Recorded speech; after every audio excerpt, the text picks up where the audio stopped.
Good evening and welcome to Newsnight with the old man of the clan, Andrew Mwenda. He is the CEO of the Independent magazine, and on the line from New Delhi, he is joining us in this edition. My name is Charles Odongtho, and this evening we are looking at the Uganda Tobacco Control Bill 2012. Andrew, are you online? Yes, I am, Charles. You are seated like the what? Because I'm not in the studio. No, I'm not equal to the what because I wouldn't be in his shoes, but let's go ahead. Now, Andrew, there is this bill, and we were discussing before coming to the studio, and you said you have a problem with it. Has been moved by Honorable Chris Baryomunsi to control tobacco growing and all that kind of thing. What problem do you have with the bill?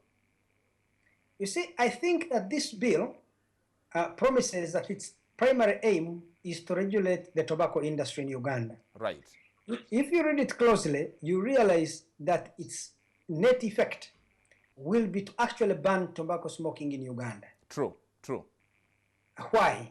If you look at that bill, it proposes that anyone who wants to smoke, you must get out of a public building and stand away 100 meters away from a public building, a clinic, a restaurant, or a school. Now you go into central Kampala, get out of any government building and walk 100 meters. If you are not near a clinic, a restaurant, a school, or another public building, you tell me where will people smoke. It means that if you work at the Ministry of Finance, you need to get out of the building at the Ministry of Finance and drive to Entebbe to smoke and then return to the Ministry of Finance to work.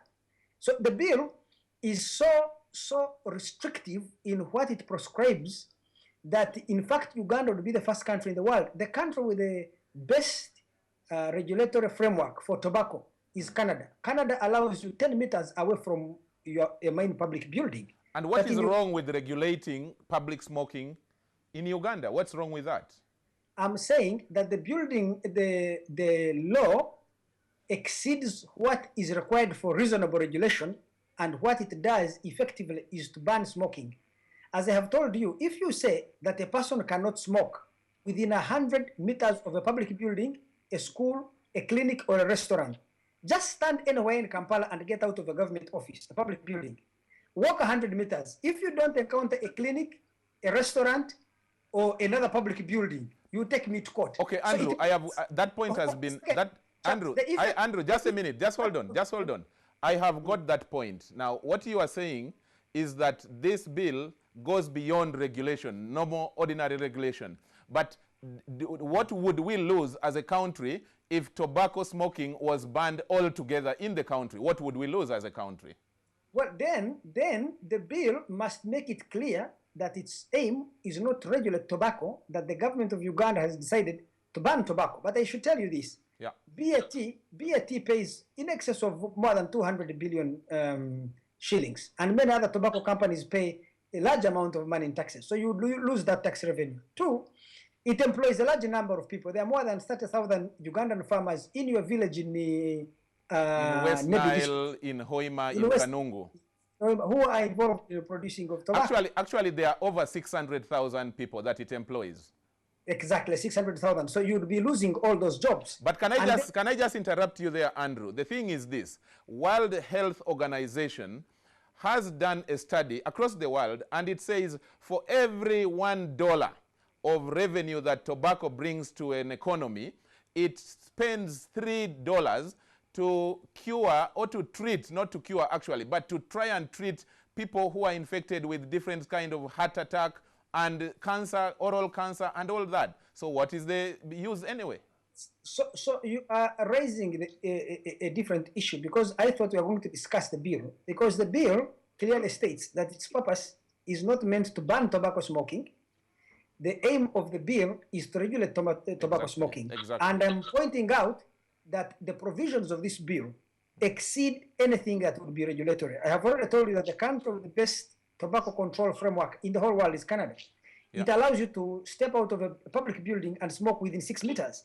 So if I am working at the Ministry of Finance, if I step out of the Ministry of Finance, next is the Uganda Bureau of Statistics. After it is the Ministry of Foreign Affairs. Then there is KCC. Then there is Parliament. So where will I go to smoke? Behind it is Sheraton and Serena Hotel. There is so also a church nearby there. That we should have a regime of regulation that allows provides convenience for people who smoke and are working in public buildings to find, even in airports, by the way, they create spaces for smoking so that people can smoke. Now, let me tell you another provision of the bill. Yeah.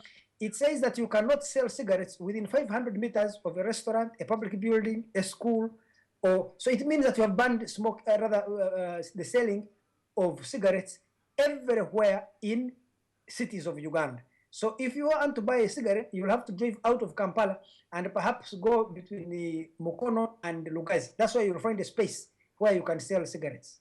Now, Andrew, can I ask you a question? Because I get your point that your argument is based on the strength or the revenue that is generated by BAT, isn't it? That goes to our economy, right?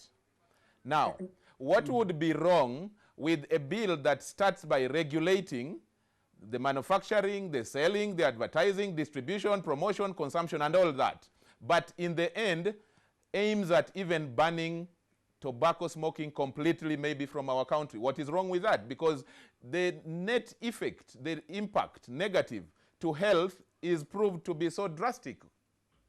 Well, I would therefore encourage the framers of the bill to say that the government of Uganda has made a decision not to have tobacco in Uganda, in which case they are arguing for a ban.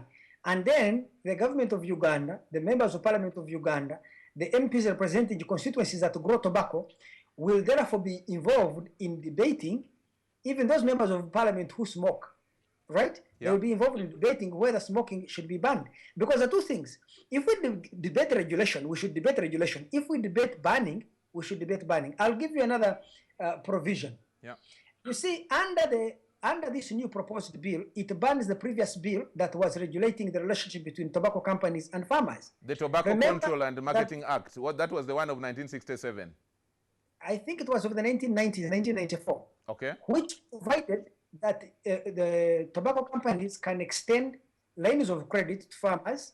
Yeah. In exchange, the farmers would guarantee that their crop at the end of the season will be given to the tobacco companies. Now, if you repeat that law, it means that tobacco companies will no longer have an interest will not be able to lend these farmers. And if they can't lend farmers, farmers will not be able to access improved seed, to access fertilizers, farm implements, and so many other and pesticides that they get from these tobacco companies. Okay, so right. Again, can I just hold you there, Andrew? Now, yes. This is what actually even President Museveni went to Arua and commented on it. There are three big regions or districts where tobacco is a major income earner. One of them is West Nile. The other is Hoima in Bunyoro.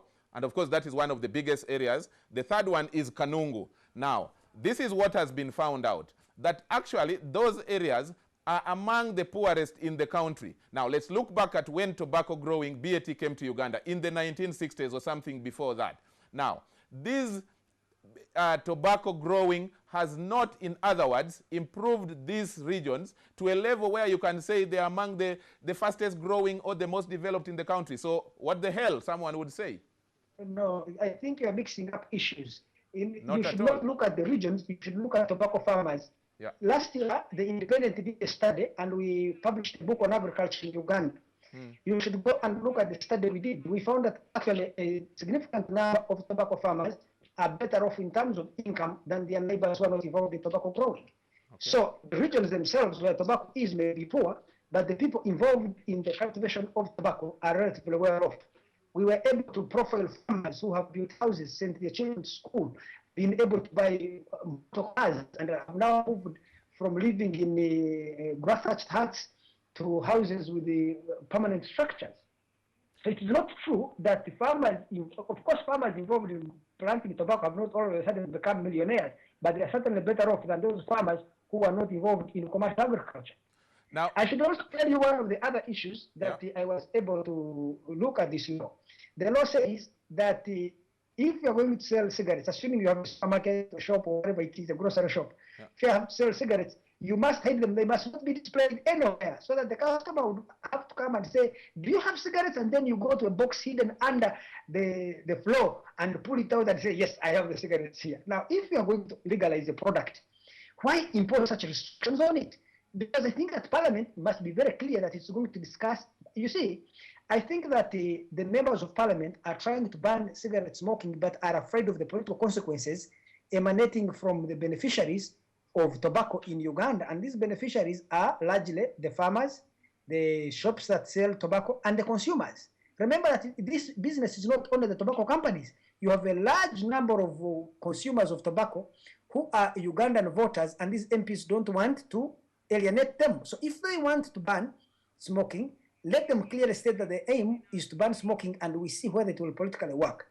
Another thing they have done, which I think is unfair to the tobacco companies, they're saying that 70% of the packet should be covered with a message tobacco growing, cigarette smoking is dangerous to your health.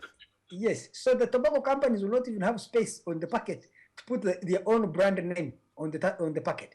So really, there is a clear intention of banning as opposed to the stated objective of regulation. So if you're going to regulate, remember that tobacco has a lot of health problems. I know that it is the only product that is harmful as intended if you consumed it. But many countries across the world, I do not know of any country that has banned cigarette smoking. Cigarette smoking is legal even in Norway, even in Canada and Sweden. Yeah. And what these countries do, and we can learn from their best practice, is they create a regulatory framework that allows you, one, stops tobacco companies from selling tobacco, even shops from selling tobacco to people who are underage. So if you're going to consume tobacco, you must be an adult. You must be informed on the tobacco packet itself. You have seen in Uganda, it says, uvitaji wa sigara wawezi kudhuru afya yako. Yes, Andrew, well, Andrew, I know that this is a touchy subject, and indeed, like you have said, it is an issue that affects the economy, it affects the health. We need to... Swahili. Yes? Are you scared of Swahili? Because when no, I'm not, except that we have run out of time. Sure. But yes. I can assure you, Andrew, this is a topic that we should prepare to discuss even in the days ahead, because it is a bill in Parliament now, but we have to deal with the time right now. And at this point, let me just say thank you so much. On the line from New Delhi, that was Andrew Mwenda. He calls himself Old Man of the Clan, but thank you so much, and that was Newsnight. He's known